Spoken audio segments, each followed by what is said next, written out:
Olá, turma do nono ano, tudo bem? E aí, preparados para a nossa verificação de aprendizagem de português do segundo bimestre? A nossa primeira, nosso primeiro testinho aí do segundo bimestre.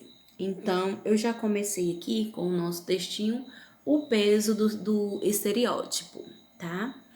No que se refere aos distúrbios da alimentação, podemos dividir a humanidade em dois grandes grupos: aquelas que comem de menos e aqueles que comem de mais, né, gente? Não vou discutir isso.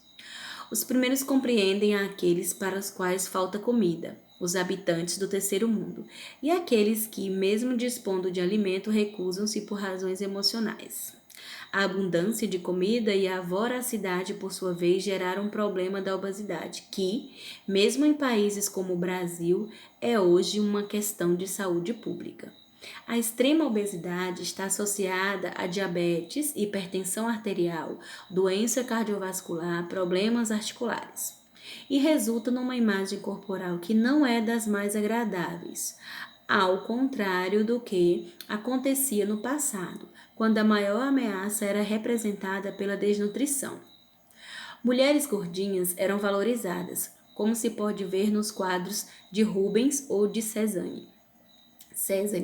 Na época, deste último, o grande espectro era a tuberculose, comumente associada à extrema magreza. Pela mesma razão, na cultura hotentote, são valorizadas mulheres com nádegas grandes. A gordura ali depositada equivale a uma poupança, mais importante que qualquer poupança bancária. As coisas mudaram, né? Temos aqui as coisas mudaram. Aí temos uma inglês aqui, e vocês, como são experts, vão entender. É um dito corrente nos Estados Unidos, ou seja, excesso de riqueza ou de magreza não prejudica. Riqueza é símbolo de sucesso, magreza é a imagem da elegância. O corpo transformou-se num objeto a ser exibido, e isso resulta num conflito. De um lado está a indústria da alimentação, com toda a sua gigantesca propaganda. Assim, ninguém mais vai ao cinema sem levar junto um container com pipocas, como se a pessoa não pudesse passar 2 horas sem comer. De outro lado, temos o estigma representado pela obesidade. O resultado é um conflito psíquico que se manifesta de várias maneiras, mais notavelmente pela anorexia nervosa, que não é coisa nova. Já na Idade Média, Santa Catarina de Siena tornou-se famosa por evitar o alimento. Comia pouquíssimo, apenas o suficiente para não morrer de fome. Mas a razão ali era religiosa, voracidade era pecado, contenção alimentar era virtude. O conflito emocional que leva à anorexia é de outra natureza e bem mais recente. Até os anos 50, a anorexia nervosa era pouco mais que uma curiosidade médica. Mas, em meados dos anos 70, um estudo mostrava que cerca de 10% das adolescentes suecas eram anoréxicas. Em 1980, os transtornos psicológicos da alimentação já eram um dos problemas mais frequentes entre os jovens universitários americanas. O gênero, no caso, é fundamental porque a anorexia é muito mais frequente entre moças. Também é importante a classe social. A classe média é mais propensa a ela que os pobres. Estudar anorexia e outros distúrbios alimentares tornou-se prioridade médica. Aqui é preciso destacar o papel pioneiro da psiquiatra americana Hildebrook nos anos 70, baseada em vasta experiência. Brooke mostrou que a anorexia resultava de um conflito entre o desejo de atender às expectativas sociais de uma silhueta esbelta e a vontade de comer, fomentada pela mídia. E por que isso é mais frequente no sexo feminino? Porque diz Brooke que os rapazes têm outras formas de expressar seus conflitos através da revolta juvenil, por exemplo. Entre as garotas, o perfil familiar também é importante. O perfil familiar também é importante. A anoréxica vem de uma família em que o pai ou a mãe, ou ambos, são pessoas bem-sucedidas, ambiciosas, preocupadas com a aparência física e a pressionar a filha para ser esbelta e elegante. O resultado pode ser uma sobrecarga emocional insuportável, com consequências devastadoras, até porque a anorexia pode se acompanhar de distúrbios hormonais graves. E não raro, a jovem necessitará de acompanhamento terapêutico especializado. Em termos de peso corporal, como em relação à carga emocional, o ideal não é nem a falta nem o excesso. O ideal é o equilíbrio, mas para isso a sociedade precisa se conscientizar dos problemas representados pelos estereótipos que cria, tá? Esse trechinho aí foi tirado da revista e Bem Vivi. Letra A. De acordo com o texto, como se caracterizam os distúrbios alimentares? De acordo com o texto, como se caracterizam os distúrbios alimentares? O que são eles, né, gente? B. Quais os problemas a extrema obesidade causa na saúde do ser humano? Quais os problemas, tá? Que a extrema obesidade vai causar na saúde do ser humano? C. De acordo com o texto, qual era a maior ameaça à saúde pública no passado e por quê? D. De acordo com o texto, as mulheres valorizadas no passado eram as gordinhas, com nádegas grandes. Essa realidade mudou. Hoje, o corpo transformou-se no objeto a ser exibido. Gente, explique por quê. Por que o corpo transformou nesse objeto a ser exibido? Por que hoje, né, tem-se uma preocupação enorme na questão de corpo, né? Dê suas explicações, por favor. Em relação ao peso corporal e à sobrecarga emocional causada pela busca do corpo perfeito, qual é a receita indicada pela revista Bem Viver? Que receita ela dá sobre isso, gente, em questão de emoção e corpo, peso corporal aí, tá? Ou seja, a busca pelo corpo perfeito, né? Qual é a receita que ela indica? 2. Vamos para o nosso conteúdo. As orações subordinadas adjetivas são aquelas que exercem a função sintática de adjetivo, como vocês viram. Geralmente são introduzidas por pronomes relativos, aí estão eles, os quais exercem a função de adjunto adnominal do termo antecedente, né? Então, ele vai ser adjunto adnominal daquela palavrinha que vem antes dela. Então, o que você vai fazer? Que você vai classificar. Simples, gente. Bota um R de restritiva e um E de explicativa. Lembre-se, restringir é uma parte. Explicativa é um todo, se refere a um todo. Então, leia a oração para que não tenha nenhuma pegadinha aqui e vocês não vão aí colocar só porque, tem vírgula, não tem vírgula, então é restritiva. Tem vírgula explicativa. Leia a oração, tá certo? 3. Observe os períodos a seguir. Identifique a oração subordinada, classifique e indique o pronome que a introduz e o termo a que se refere. Como assim? Vamos lá. Eu tenho aqui letra A. Gosto de qualquer receita cujo ingrediente principal seja chocolate. Então, nós temos aqui. Você vai pegar só a oração adjetiva e escrevê-la aqui.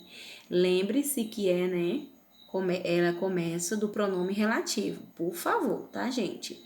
Gosto de qualquer receita cujo ingrediente principal seja chocolate, tá certo? Então, tá bom. Então, você só vai escrever aqui a adjetiva. Depois você vai classificá-la se ela é restritiva ou explicativa. E depois você vai colocar o que aqui? Você vai colocar o pronome relativo. Depois que você colocar o pronome relativo, você vai dizer o quê? Você vai dizer a que termo ela se refere. Por exemplo, esse cujo. Quem é esse cujo está se referindo a qual palavra, a qual termo antecedente? Entendeu? Então, olha só o que eu quero. A oração adjetiva, a classificação dela, o pronome relativo e o termo a o qual esse pronome está se referindo, está substituindo, tá bom? Então, temos B, existem revistas que falam sobre divulgação científica. Oração, classificação, pronome relativo e o termo que esse pronome relativo está se referindo. Não esqueça de colocar o termo que o pronome está se referindo, gente. Tá bom? Então, vamos lá. 4. Indique o sentido de cada uma das frases abaixo, classificando a oração subordinada adjetiva. Nós fizemos isso aqui na live, lembra? Você vai explicar o sentido, igual nós fizemos lá na live. Os alunos que deram o nome para a excursão já estão com seus ingressos garantidos. Primeira coisa que você vai fazer, você vai explicar. Ah, professora, aqui está dizendo que... Aí explique, né? São todos os alunos que deram o nome para a excursão ou... eram muitos alunos, mas só uma parte dos alunos, vocês vão explicar.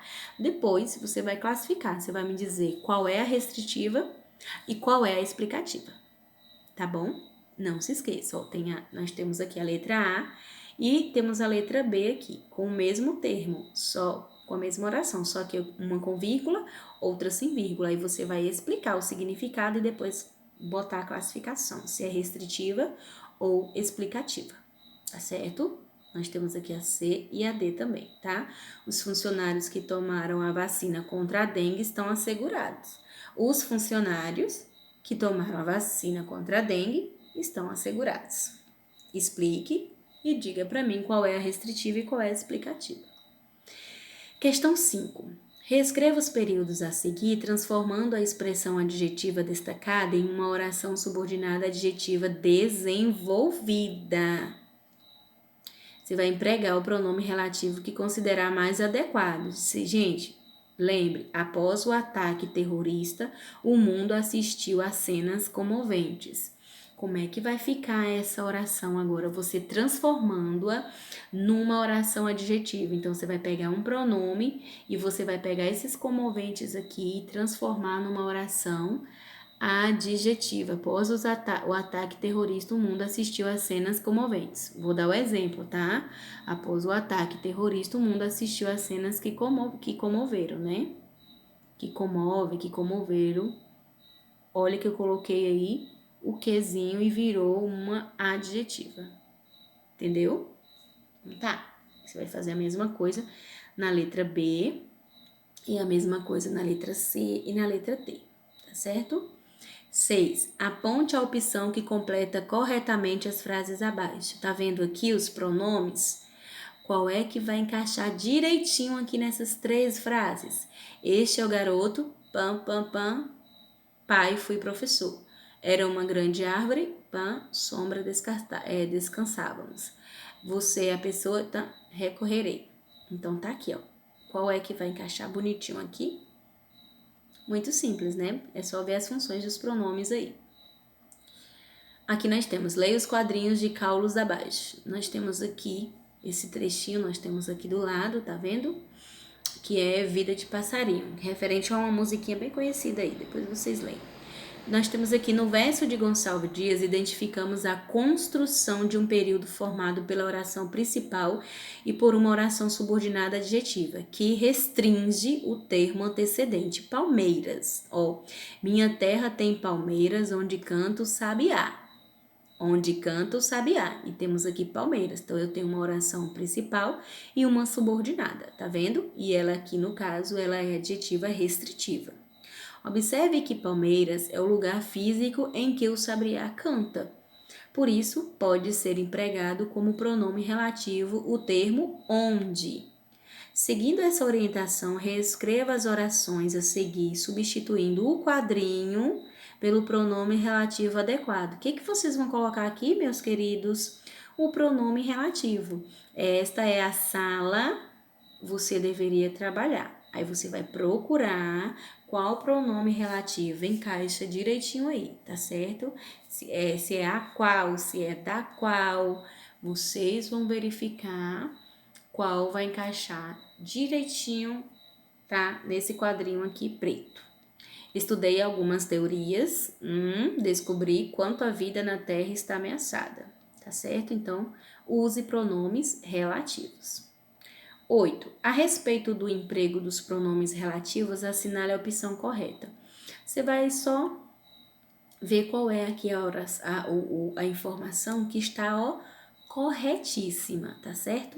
Depois que você descobrir, você vai lá e marca um xizinho, tá certo? Significa que as outras vão estar erradas. 9. Use pronomes relativos para transformar as duas frases dadas numa só.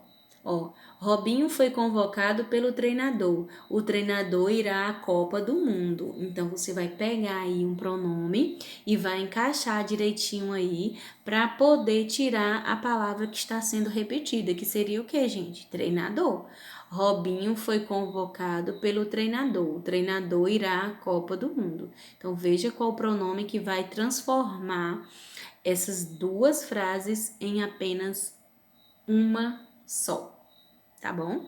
Minha irmã comprou material, eu precisava desse material, tá bom? O professor se chama José, refiro-me a esse professor.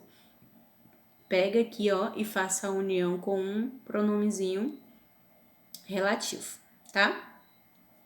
E a questão 10, identifique o pronome relativo e o termo antecedente a que pertence. Por exemplo, no jardim há vários bancos nos quais as crianças brincavam. O que você vai colocar nessa linha aqui? Você vai colocar o pronome relativo dessa oração, tá bom?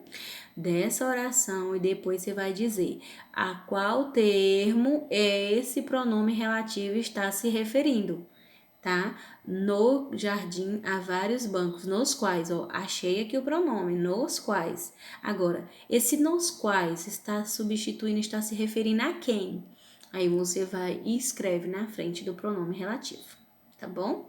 Faça isso na letra B. O carro que comprei é importado, a pessoa que me dirigia era recepcionista e o cordão que o ladrão roubou é de ouro. Faça tu com essas todas, tá certo?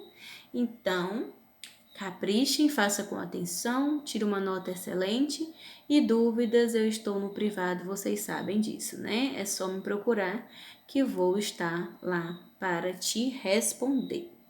Tá bom, turma? Beijo para vocês, até a próxima.